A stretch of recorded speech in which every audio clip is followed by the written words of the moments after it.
मान्यवर, मुझे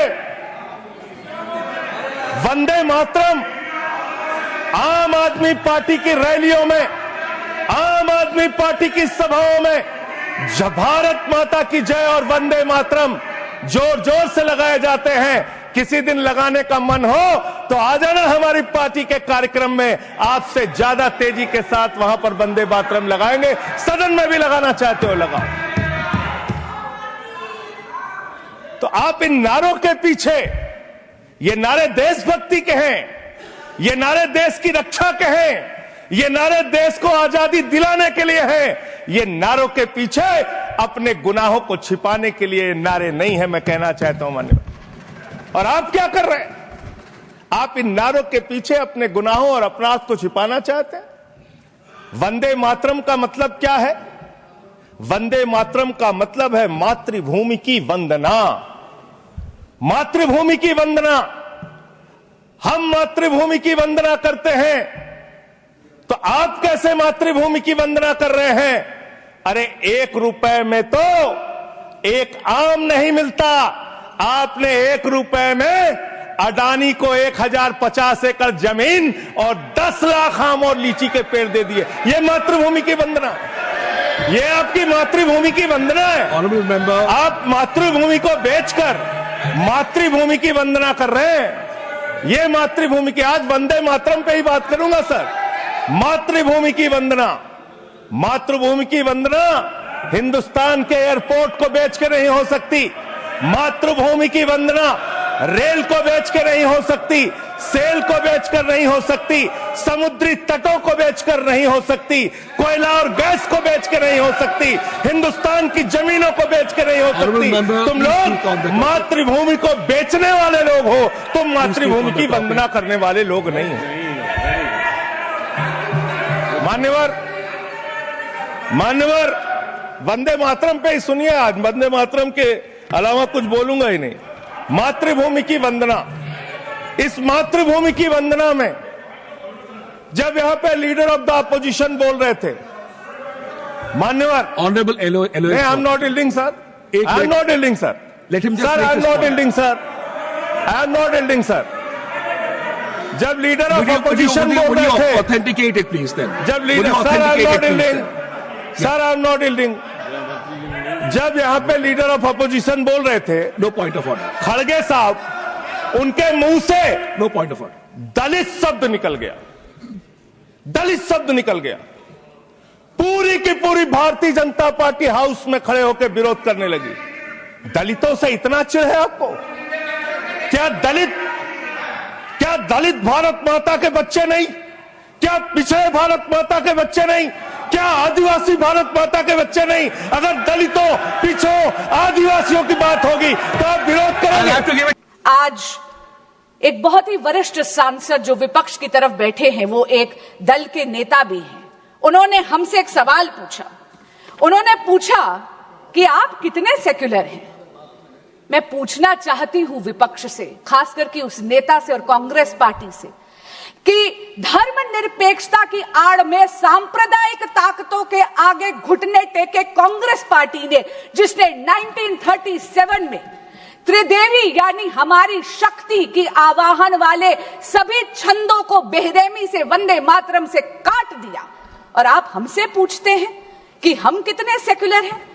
महोदया, जब ऐसे तुष्टीकरण की राजनीति के पटल पर वंदे मातरम की बलि चढ़ा दी थी, इसीलिए स्वर्गीय श्रीमती सुषमा स्वराज को 1996 में इसी सदन के पटल पर यह बोलना पड़ा, हां हम सांप्रदायिक हैं क्योंकि हम वंदे मातरम गाने की वकालत करते हैं, क्योंकि हम राष्ट्र ध्वज के सम्मान के लिए लड़ते हैं। महोदया, ये मोदी का नया भारत है। ये भारत वंदे मातरम के मूल मंत्र को आत्मसात ही नहीं करता, बल्कि ग्राउंड पर उसको चरितार्थ भी करता है। ये मोदी का नया भारत है, जहां पर बिन मांगे मैटरनिटी लीव को 12 से 26 हफ्ते बढ़ा दिया जाता है। ये है वंदे मातरम। ये मोदी का नया भारत है जो नारी शक्ति वंदन अधिनियम पारित कर कर महिलाओं के राजनीतिक सशक्तिकरण के लिए पथ प्रशस्त करता है। ये है वंदे मातरम।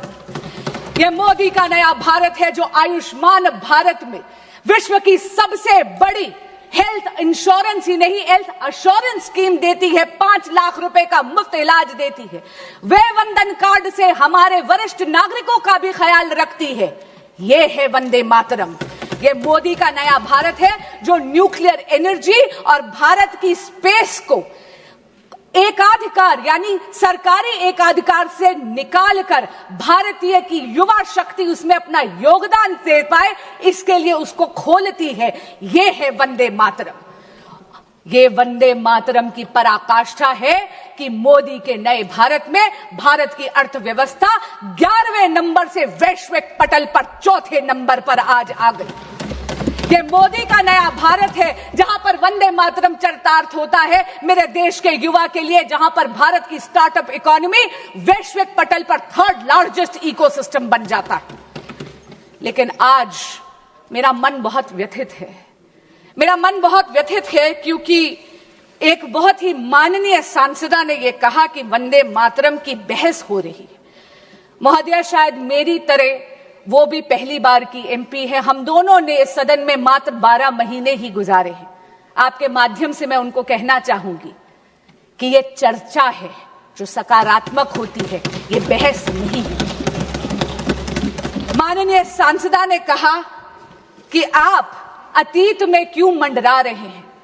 महोदय, मैं आपके माध्यम से कहना चाहूंगी कि जो सभ्यता अपने इतिहास को भुला देती है उसका कोई भविष्य नहीं होता, क्योंकि इतिहास से यदि आप उसकी गलतियों से सीखते नहीं हैं तो इतिहास वो गलतियां आपके लिए दोहराता है। आज उन्होंने कहा कि ये चर्चा एक चुनावी अमले में है क्योंकि उन्होंने बंगाल के चुनाव की बात करी।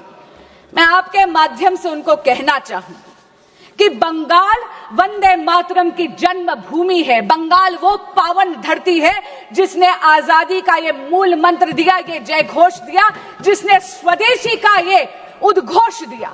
लेकिन आज बहुत गंभीर और चिंताजनक स्थिति में है मेरा बंगाल। क्यों? क्योंकि वहां की रूलिंग डिस्पेंसेशन वंदे मातरम की आत्मा का गला घोट रही है। आज राजनीतिक स्वार्थ के कारण राजनीतिक हिंसा बहुत ही गहराई से वहां पर जड़ें पकड़ रही है।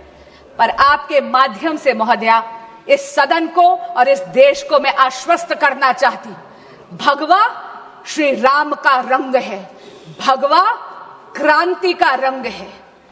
और मैं बंगाल की जनता को कहूंगी कि बहुत जल्दी वो इस अराजकता से मुक्त होंगे, क्योंकि हो गई है जीत की तैयारी, आ रहे हैं भगवाधारी। महोदया, बिहार तो केवल झांकी है, पश्चिम बंगाल बाकी है।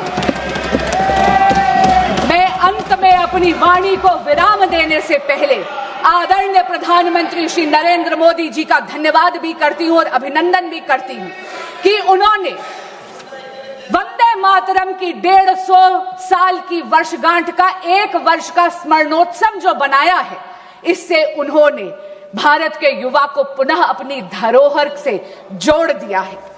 महोदया, वंदे मातरम सतत है, शाश्वत है, समृद्ध भारत की प्रेरणा है, विकसित भारत की आधारशिला है। वंदे मातरम। बहुत बहुत धन्यवाद।